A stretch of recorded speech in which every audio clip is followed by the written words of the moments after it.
Bienvenue à tous dans cette nouvelle vidéo. On se retrouve pour l'analyse du jour pour ce mercredi 6 avril 2022 sur les Pokémon de la deuxième génération. Et aujourd'hui, le Pokémon qui suit l'ordre, c'est Coxyclack. Alors Coxyclack, c'est considéré d'assez loin comme un des Pokémon les plus enfouis du jeu en termes de mauvais points, hein, clairement. C'est un Pokémon, il vaut mieux ne pas le jouer dans une team, hein, pour ne pas paraître trop ridicule. Déjà au niveau des stats, je pense que ça se voit. Coxyclack, c'est vraiment un Pokémon très mauvais, il n'a jamais été bon, et c'est assez triste d'ailleurs.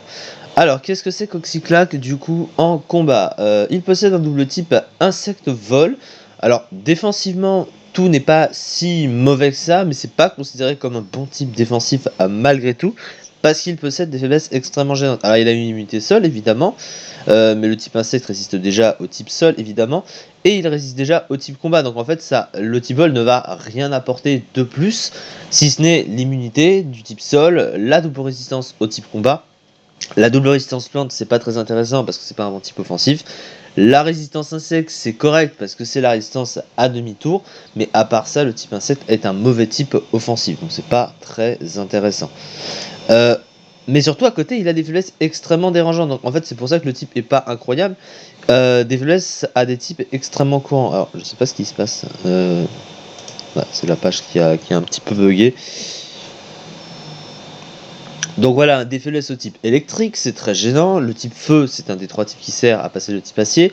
Le type vol, c'est très gênant, c'est tout le temps joué. Le type glace, c'est un type offensif très fort, surtout qu'il y a la faiblesse électrique plus glace. Et la pire, une des pires d'entre elles, la double faiblesse au type roche et donc au piège de roc. Donc évidemment, là c'est pas fou, surtout qu'en plus, il n'a pas accès aux grosses bottes vu qu'il n'est pas revenu dans Pokémon épée et bouclier. Au niveau des talents, il en possède 3. Le premier, c'est Matinal, qui lui divise par 2 le nombre de tours dont il a besoin pour se réveiller lorsqu'il est sous sommeil. Bon, c'est loin d'être incroyable comme talent, c'est très situationnel et ça n'a pas vraiment d'intérêt. Surtout, ça n'aide pas vraiment le Pokémon à être meilleur. Alors, point de fer en soi sur d'autres Pokémon plus forts et pareil, aussi adapté avec le Move Pool, ça va. Tu prends ce talent sur Melmetal, évidemment, comparé à ça, il n'y a pas de débat. En gros, ça donne 20% de puissance supplémentaire aux attaques à base de points. Mais le gros problème, c'est que c'est pas adapté. Ça veut donner un peu de puissance, mais au final, ça changera pratiquement rien au vu de la puissance de base du Pokémon qu'on va voir après. Et Essaim comme dernier talent, qui donne 50% de boost à ses attaques de type insecte quand il tombe à un tiers, en dessous d'un tiers de sa barre de vie. Le type insecte étant un mauvais stab, c'est pas intéressant clairement. Au niveau des statistiques, et là on comprend pourquoi le Pokémon est très mauvais, hein, évidemment. Sa meilleure stat c'est la défense spéciale, 110, mais c'est backé par 55 en PV, donc c'est pas un bulk si génial que ça. Puis surtout, le reste des stats c'est pas fou, hein.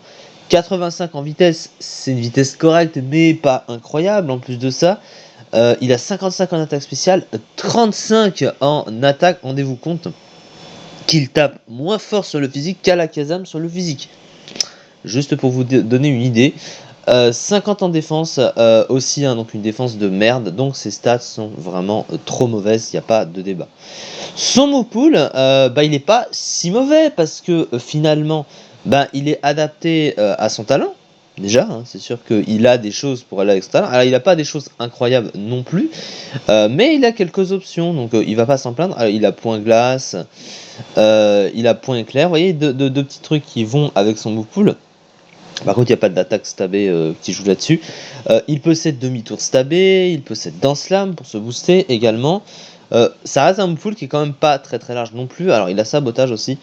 Ça peut être intéressant, mais c'est quand même très limité. Et puis surtout, les stats ne suivent pas. Donc, de toute façon, les stats, c'est déjà le premier problème que tu vois. Parce que quand tu as 35 en attaque, même avec des attaques qui jouent avec 20% de puissance, de base c'est trop compliqué à être utilisé. Je vous rassure que ça fait pas plus mal qu'autre chose.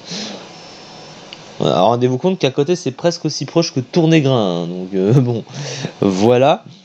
Très bonne défense spéciale, vitesse descente, move pool de soutien intéressant. Le reste des statistiques est très mauvaise évidemment. Son talent point de fer et son move pool physique sont inexploitables en raison de sa très faible attaque. Double type très mauvais défensivement, induisant 50% de 50% sur les pièges de rock, effectivement. Le Pokémon n'a jamais été bon, voilà, il ne l'a jamais été et il ne le sera probablement jamais, même dans des années, à moins qu'il le booste énormément, mais je vois pas trop l'intérêt. Vous voyez, 307ème hein, des usages ici, c'est quand même très très bas. Hein. Vous voyez, c'est presque au bout. Avant-dernier du classement, je pensais pas qu'on pouvait faire aussi pire. Il y a pire avec Sylvalier Plante, on le voit, mais ouais.